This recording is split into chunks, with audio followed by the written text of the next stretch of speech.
Representative ng family.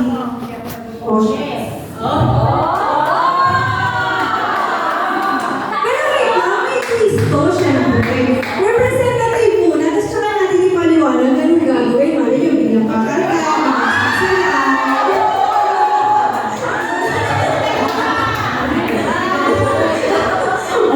Okay ko na, isa na ng family.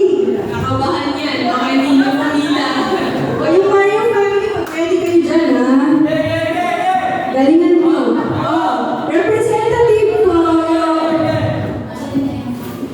Lahat po. Mula sa bata hanggang young at heart. Last is, tayo.